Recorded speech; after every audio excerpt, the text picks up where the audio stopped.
Mo kí ẹ̀yin brother mi àtẹ̀yin sister mi káàkiri àgbáláyé. Lórí ìkànnì yìí ni a ti ń gbé ẹ̀sìn, ìṣe àti àṣà ilẹ̀ wa lárugẹ. Níbí báyìí a wà níbi ọdún Ifá bàbá wa Araba Ifakolade Ajanaku. A máa wọlé báyìí, a máa fi bí ètò náà ṣe ń lọ wọ̀nyí. Ètò Ifá bàbá wa Ifakolade Ajanaku, ọdún Ifá wọn ni wọ́n ń ṣe lónìí tí ó jẹ́ on the 17th of February 2024. Òun lẹ ti ń wò níbí báyìí, Òtúrúpọ̀n Temple International,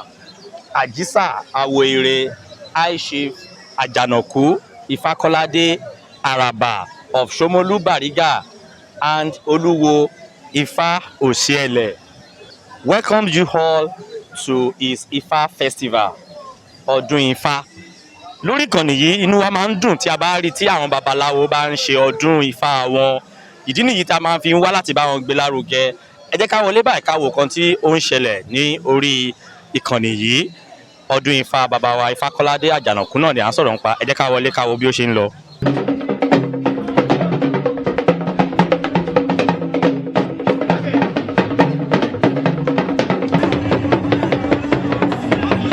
Abẹ́rẹ́ wípé ìṣẹ̀ṣe làgbà, adùn, ẹ̀rín, ayọ̀ àti ìdárayá ni ó wà nínú ìṣẹ̀ṣe.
ìbà fún tọ́ba ti dòyè tọ́jọ́ ń tòlú kó lè dáa ìbà ọmọ kéékèèké àgbàlagbà ìbà gbórí tó kú tí ò nínú ọjà tó kú tí ò lérò oko tó pọ̀ tí ò ní rúgbìn ìbà fẹ́ yan àgbà gbanigbani.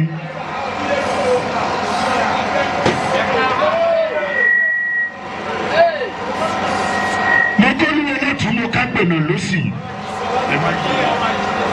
mo kí ìyá àbíyè mo kí táyé ṣe mo kúrò tó pàkúmọ̀ àfojúdi òsí lọ́rọ̀ mi ẹ̀mí onígbéraga kì í lù iṣẹ́ orírán mi ni mò ń jẹ́ ọ̀nà òrìṣàrán mi ni mò ń tọ̀ a kì í torí gbígbó kápá jẹ́ ẹnìkan ò nítorí kíkàn kó pàgbò ó kì í torí wéréwéré kò búkọ adífá fún ìbọ̀wọ̀ pé tí ìṣe ọmọ bíbí inú àgbọ̀n mi rè gún ẹ bọ̀wọ̀ pé lára mi àwọn ẹ bọ̀wọ̀ pé ẹni nà yẹ kú àríjà ó gbè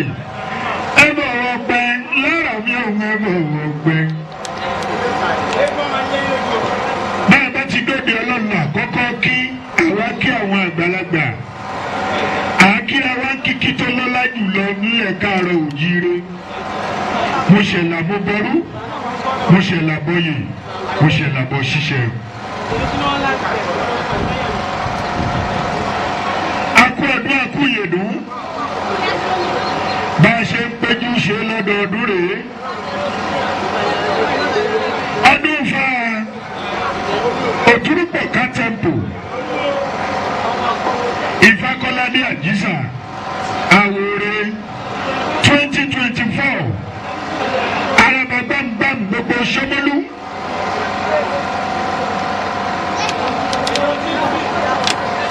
bá a ṣe ń péjú bí ẹṣẹ ọdún rèé àtúnṣe ọdún yìí àtúnṣe míì sí tẹ̀tẹ̀rẹ̀ dúró tí ì dé mo sì mú ìtọ́wò lásán sì lélẹ́yìí gbogbo ẹ̀yin àràbà lérí ìjókòó mo kí yín àáké tó gégi lọ́dún yìí á gé nígbanígba alágbẹ̀dẹ tó rọ tọdún yìí á tún rọ tẹ̀mí mo kí á ṣí fi Fágbèmí Dáúdù di Araba gbàngbàng of Ifakolade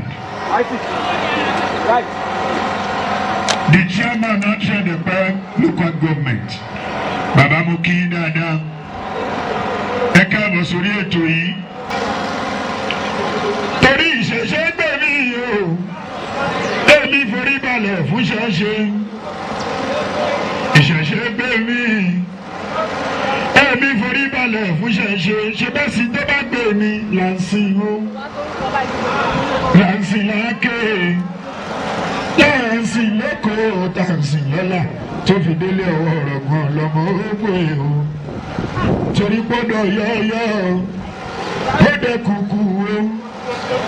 ó dẹ yọ̀ọ̀yọ̀ ó dẹ yọ̀ọ̀yọ̀ ó dẹ kúkú o tẹ́mi bá rọ́mọ̀ o máa yọ o máa yọ láńké máa kó o máa yọ lọ́la tó fi délé ọwọ́ ọ̀rọ̀ gan lọ́mọ ògbó o tẹ̀tẹ̀rẹ̀gùn eṣinṣin mi wọlé dé ẹ̀yẹ ìyá mi ni. Eṣinṣin mi má tún wọlé dé o ẹ̀yẹ ìyá mi ni kò máa ń síbi ìdẹ́ṣinṣin kì í wọ o tí kì í wọ láńké tí kì í wọ lóko tí kì í wọ lọ́la tó fi délé ọwọ́ ọ̀gbọ́n lọ́mọ ògbó èèwò. akú ọdún akú yèdùn àáké tó gégi lọ́dún yìí á gé nígbà mo ti sọ bẹ́ẹ̀ náà kàn fún alágbẹ̀dẹ rọtọdún ìyá tó rọtù gbàwúrẹ̀ ní ìdè tán ṣé ń fọ kí kò wá lù ẹ̀ náà gbọ́ ẹrun kétorá ìbẹ̀rẹ̀ báàbí Ifakolade Ajanaku àti bẹ́ẹ̀kún ilé ọ̀bọ̀ṣẹ̀ odò ẹni bá kẹfà ní fáńkẹ́ bó o bá yẹpẹrẹ fáyà o yẹpẹrẹ gbèsè ayé ẹ Ifá wà ní jẹ kó má san má bẹ̀rù má ṣojo bó o bá fẹ́ bọ fáfọkànbalẹ̀ kó o pa pàálù mẹ́rìnlá kó o tó rógúnjọ́ owó tó ná yẹn ń lọ kó tó lérò Ifá ṣe fún ẹ ọ̀nà àwa ṣí ọ̀nà àmàlà èmi àfọ̀ yàyà sọ púpọ̀ fún ọ yàrá Ifá ń gbàyé lọ gbẹ̀rí mọ́ yàrá Ifá ń gbàyé lọ gbẹ̀rí mọ́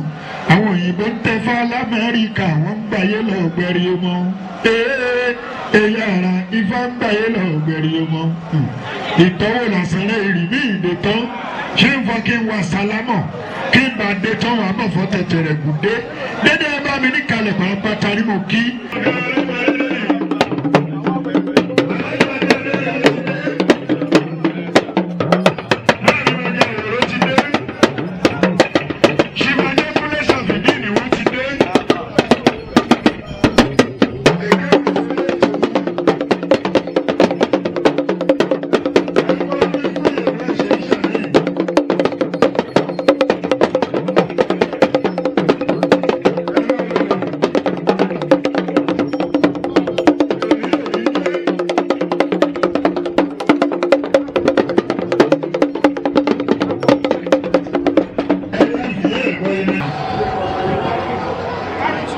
adúpẹ́ lọ́wọ́ Elédùmarè àgọ̀tún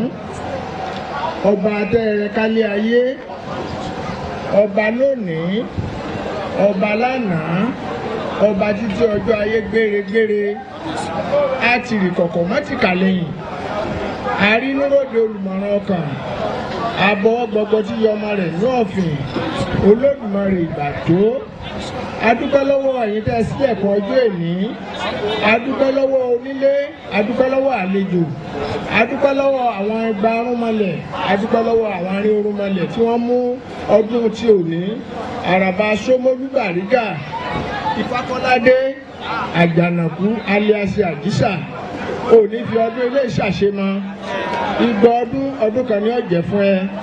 gbogbo ìrètí ọdún náà bá lọ́wọ́ rẹ lọ́dún ní ìrètí mi kò ní bọ́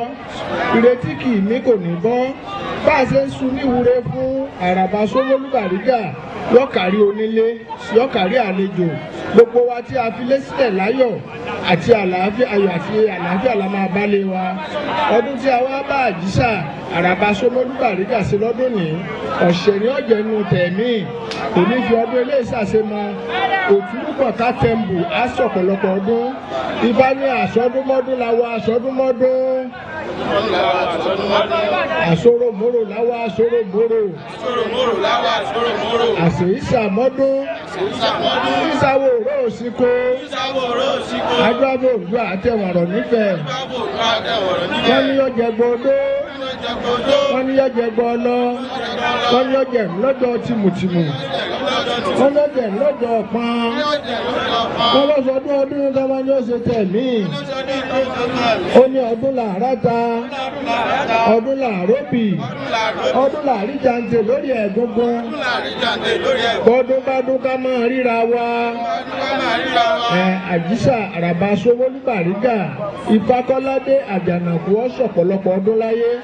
gbogbo àwa tí a péjú pèsè tí a wá bá a ṣe ọdún lọ́dún ní àtúnṣe tẹ̀mí gbogbo àwọn tí a ń bọ̀ lọ́nà náà ló dèbí láyọ̀ àti àlàáfíà orúnkún ní pàbó àlàkíní wòrò nífẹ̀ẹ́ adúláfádé nkọ́lá èyí tí sọ máa sòrò nífẹ̀ẹ́ èyí tí wọ́n mú ọ lérò tuntun lọ́dún bí agogo ń bá ń dún pogún bí gbèsè ń bá ń dún pọgbọ̀n orí ọmọ yáfá orí ọmọ yámalẹ̀ lọ́rùn agogo ń ró ìpèsè ń gbìnkìn orí mà yámalẹ̀ lọ́rùn gbogbo àwọn arí ọmọlẹ̀ gba ọmọlẹ̀ tí a wá sí àjọ̀dún fún bílòdì orí aya wọn gbogbo tí ń wo ẹnìkọ̀ọ̀kan wa Elédùmarè á ṣe